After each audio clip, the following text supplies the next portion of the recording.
Welcome back to Rickard. I'm your host, Anthony Toter. Thanks again to TFC President Bill Manning. And stay tuned. We're trying to hook up with Michael Parkhurst of Atlanta United at the end of the show. Hopefully he'll get back to us and we'll get him on. But right now, joining us, a proud Canadian and the GM of Orlando City, Niki Budalić. Niki, welcome.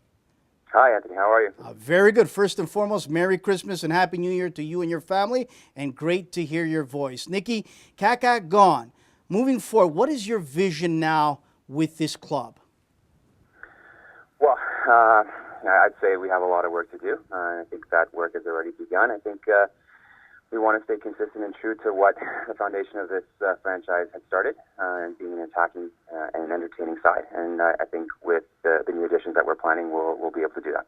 Let's talk about the new additions. With DP spots open, you'll be looking to bring a quality big name in like Kaká from either South America or Europe. Where are you targeting? Well, I'd say we were pretty open in evaluating all options, and we're well down that line right now. So it was something that we were definitely open in that process. Niki, let's talk about Orlando City B. Not many people talk about Orlando City B or the second squad of MLS clubs, but let's do that. How do you and your ownership feel about this project, about this venture that you started with Orlando City B? Are you happy? Do you want to see more out of it, or are you okay with it? You know, I think we've always been very supportive of USL. I mean, our franchise came out of USL, and we've been big believers in the league. I think there's definitely a place for it in the developmental pyramid in the U.S., and I think that moving forward, it does make sense. I think what the ultimate structure of that is still left to be determined. I think a lot of MLS teams who have USL sides are going through the same process of seeing how best to fit it within each organization.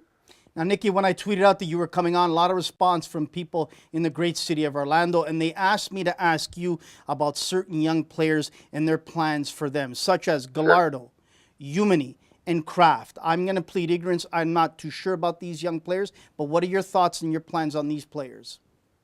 Well, Riley Kraft will remain under contract with us. The other two players that were signed with us last year have moved on. Okay, so there you go, and that's great to hear that news for our Orlando fans down there. Let's talk about a guy who is up in these neck of the woods. A lot of people know Richie Laryea had a successful year, a year that in many ways he continuously developed. He was getting used to MLS, the travel, the whole gamut of it all. And he is looking for, obviously, more minutes, more responsibility. Your club is changing, and it's giving more roles to younger players. Where do you see him fit in 2018? Well, we're expecting a lot more from Richie in 2018. I think 2017 was a good experience for him, and he needed it. I think he started to prove that he can play at this level when he got the opportunity. He really was focused this year and appreciated the opportunity he had to develop in USL, and I think he's shown it and deserves more of a chance, and we're expecting bigger things from him. You know, when you get young players like this, Niki, whether it's Rich or other young players on the squad, do you try to room them with a veteran on the road? Do you try to get a veteran really to spend a lot of time with them to answer any of the questions they might have, or to explain to them certain pitfalls that could be ahead of them? On and on. You know this. You've been around the game for a number of years. How important is that to have veteran leadership on the road and on home with players like this? Well, I think it's critical. I think there's lots of different ways that you can help players grow, and then whether it's rooming them with veteran players on the road, or having them sit at different tables at mealtime, or on the bus, or even back at home. I think it's even more important when just in a daily training environment to expose them to the experienced players that can give them tips, and more than anything to show them. I think more than words, I think it's these young players being able to see how these veteran players prepare themselves on a daily basis, and I think Kaká's a great example of that. You know the Canadian player, Niki. You've spent a lot of time up here. You understand the Canadian player. You know their good side. You know their weak side. Now you've spent a lot of time in Orlando.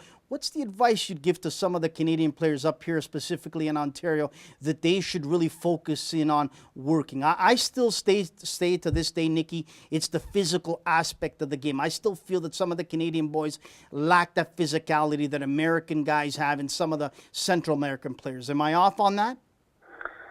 I think that would be hard to say. I think when you look at the youth competitions in MLS and GA Cup and things like that, Toronto generally has a more athletic side. So I don't necessarily think that's the case, but I do think that mentally our players need to be prepared to work harder and be prepared to fight for the opportunity to play at a higher level.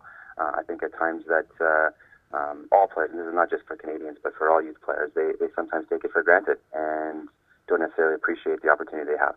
Well said, Niki.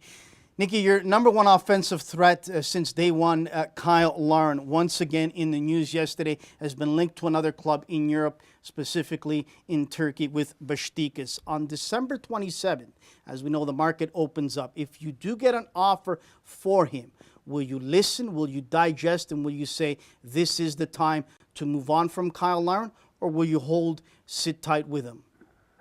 Well, with Kyle, we had offers come in the summer, and we sat down with Kyle and explained that he was an important part of our team for 2017 as we strove for the playoffs, and he was committed to staying for 2017 and supported us. And in exchange, we told him that we would be supportive of listening to offers in the off season for him. So if offers do come that are acceptable, we will allow it to leave. Outstanding. Niki, your support, as I've said this time and time again, are unbelievable. I consider them top three in the league, and some might laugh at me, but not a chance. Top three in the league, the way they support in droves, the way they attend events. We saw at the airport with Dom Dwyer. They're absolutely fantastic in all aspects of it. They're unbelievable, loyal, patient, and knowledgeable about the game. Do you feel more pressure, Niki, watching what took place in Atlanta in their first season for you guys to step it up a notch this offseason and make sure you get into the playoffs? I wouldn't say there's more pressure. I think we've always felt that pressure. And it's not so much pressure, it's just a responsibility and a desire to achieve the goals of our fans in the city. I think they've been, like you said, extremely supportive and passionate, more than anything. I think that's the key word. And for us, that's been a key aspect of our recruitment in the off season to bring in players that reflect that passion and ambition and desire. So, I think that we're on the road towards that. How important, how vital is it, Niki, to start 2018 on a winning note in the first 10 to 15 game segment of games? How important is it that you guys are in there in the top 2 or 3 in the Eastern Conference and knocking on the door? And if not, do you have to look at every aspect of the club, players, the coaches, on and on, so you can right the ship to finally get into the playoffs? Well, I think you always want to start well. I think to put yourself in a better position. But after the experience we had last year and seeing that we had a great start and it still didn't work out, I think it's really important to stay level-headed and to be as strategic and prepared as possible for the entire season. I think that Toronto showed last year you don't have to necessarily have a great start to win. You have to show consistency and improve across the course of the season and be prepared towards the end of the season to be at your best. Niki, today, expansion news, Nashville entering the league. I think that's a great choice.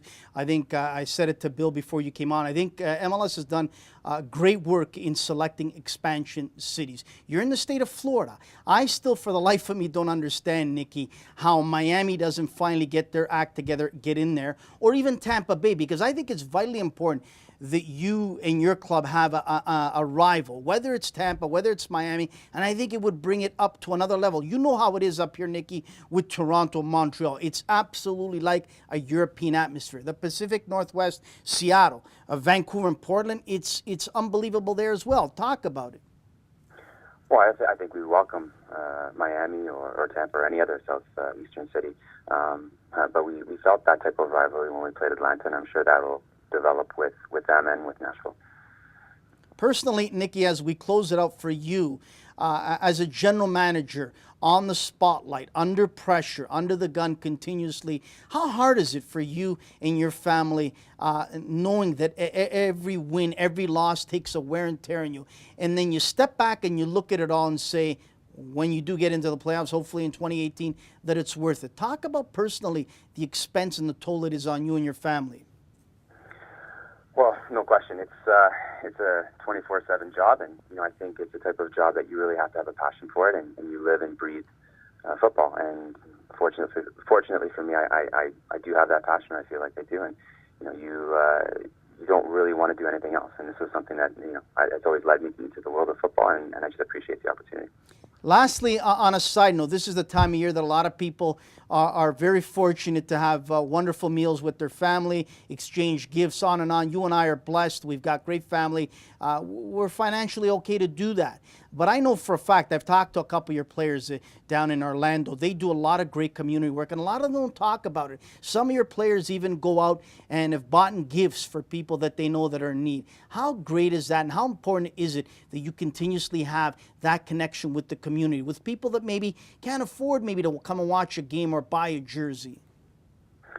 Well, I think that's an important aspect of our club. I think one of the foundations or pillars of this club from the very beginning was community outreach and connecting with the community, and that's why we've built such a loyal fan base and why we're appreciating the city. And it's really, really great to see when our players take that upon themselves to give back. And we appreciate it as a club, and we really like to see the personalities that we bring in have that type of attitude.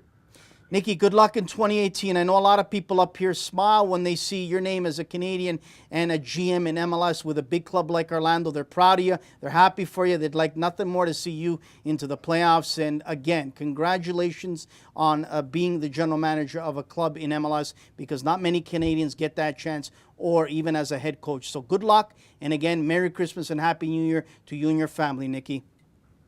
Merry Christmas, Anthony, and thanks again for all your support, and look forward to coming on the show again soon. Absolutely. Pleasure's all mine. That's Niki Budalić, class act, a young guy on the rise in the business in MLS. And as I said to you, a lot of Canadian guys up here were real happy to see when he got that opportunity to be a GM of a big club like Orlando. We'll take a quick commercial break, and then we'll do a quick recap, a review of 2017 here on the show Red Cards. Stay tuned.